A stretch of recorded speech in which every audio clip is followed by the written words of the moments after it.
She had nothing left at 46. No savings, no retirement account, and medical bills that weren't done coming. In 5 years, divorce hit, then bankruptcy, then 2 cancer diagnoses in one household, then a drained 401k. And the part nobody talks about, the math still might not be too late, and most people never find out why. This isn't a story about a hedge fund manager or startup founder blowing up other people's money. It's about a 46-year-old woman with $85,000 salary, a teacher husband making $50,000, a $2,500 mortgage, a stack of remaining debt, and a question she almost didn't ask. Is it too late to start over? Most people in her position never even ask. They assume the answer is yes, and spend the next 20 years proving themselves right. This story is about what the numbers actually say when you do the math, and you might find it changes how you think about your own timeline. Let's start with the collapse, because context matters here. In 5 years, she lost everything that usually takes a lifetime to build. First came the divorce, then bankruptcy, forced by the financial fallout from that split. And then, as if the universe decided one catastrophe wasn't enough, both she and her husband were diagnosed with cancer within 8 months of each other. 2 cancer diagnoses, 1 household. 2 people fighting for their lives while trying to keep a mortgage current, co-pays from stacking, and income shrinking. The 401k had to go. She cashed it out to survive a full year of bills. That's not a reckless decision. That's a survival decision. There is a difference. But here's what she didn't lose. She came out the other side employed. New job, $85,000 a year. Her husband, a teacher, pulls in $50,000. Combined income, $135,000. After bills, there are a few $100s of breathing room, and the new job offers something that changes the entire calculation going forward. A 401k match, 5% in the first 2 years, 10% after that. That match is the first plot twist in this story, because a 10% employer match is not a minor workplace perk. It is, functionally, a 10% guaranteed return on every dollar she contributes before that money ever touches the market. No stock, no fund, no index has reliably outperformed that. It's free money waiting to be claimed, and right now nobody's claiming it.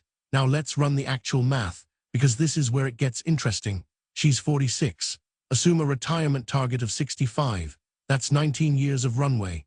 If she contributes 6% of her $85,000 salary, roughly $425 a month, the company captures the 5% match for years 1 and 2, then bumps to 10% after that. Combined, she's pushing $9,500 to $13,000 into that account annually once the full match kicks in. Use a conservative 7% average annual return. That's below the historical average of the S&P 500 over any rolling 20-year period on record. After 19 years, she's looking at somewhere between $380,000 and $450,000 in that account alone. Bump the personal contribution to 10% of her salary. That number moves toward $600,000. Those aren't optimistic projections. Those are the outputs of a standard compound interest calculator run at below-market assumptions. But it gets better. Her husband is a teacher. Most state pension systems vest after 5 to 10 years. That means he likely has some guaranteed monthly income in retirement that sits completely outside the 401k math, a structural backstop most private sector workers don't have. They also have 26 years left on a mortgage. That's a liability, yes, but it's also a forced equity building engine. If they stay in that home, they'll own a paid-off asset on the other side of retirement or close to it. Now zoom out. A couple with $135,000 in combined income, a pension in the mix, an employer match that functions like a guaranteed return, and 19 years of compounding still ahead. That is not a hopeless situation. Here's what she actually lost and what she didn't. The early 401k withdrawal came with a real price, the 10% early withdrawal penalty on top of income taxes. On a meaningful balance, that's tens of thousands of dollars gone. It stings, but here's the thing, it's done. That money is gone in either direction you turn. The question now is only what happens from this paycheck forward. And this is where most people in her exact position make the second mistake, the one that actually locks in the loss permanently. They see the gap between where they are and where they think they should be. They do the math on what they should have saved by 46. They look at the number, feel the shame, and freeze. They never open the enrollment form. The few hundred in monthly breathing room stays in a checking account. Another year passes. That choice, the choice not to act, is the one that actually makes it too late. Not the divorce, not the cancer, not the bankruptcy, the decision to stop. Starting late with modest contributions still beats not starting.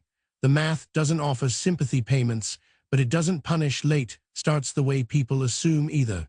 Compound interest does not care about your backstory, it just runs forward. So what does this story actually teach? Lesson 1. The employer match is always the first dollar in. Before you pay down extra debt, before you build an emergency fund, before anything, if your employer is matching contributions, you put in enough to capture every penny of it.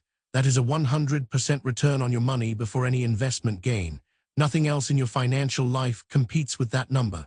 Lesson 2.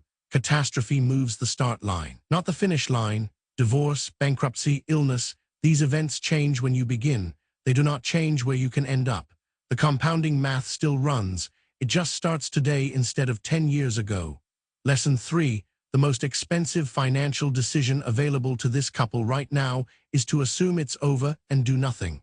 19 years of even modest, consistent contributions, captured with an employer match, turns a few $100s a month into a six-figure position. That is not a secret. It is arithmetic.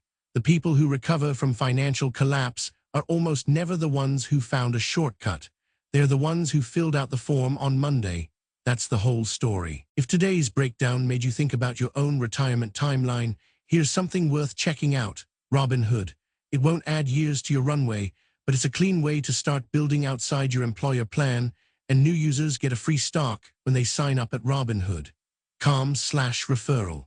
Open that alongside the 401k enrollment form, not instead of it. If you want more breakdowns like this one, the real numbers behind financial collapses and comebacks, the decisions that separate people who recover from people who don't, subscribe. New deep dives every week, and next week's story is one of the most avoidable disasters I've covered. One question before you go. If you found out tomorrow that you had nothing saved at 46, would you start over or call it too late? Tell me below, I read every reply. And save this video. The math is worth coming back to the next time the numbers feel impossible.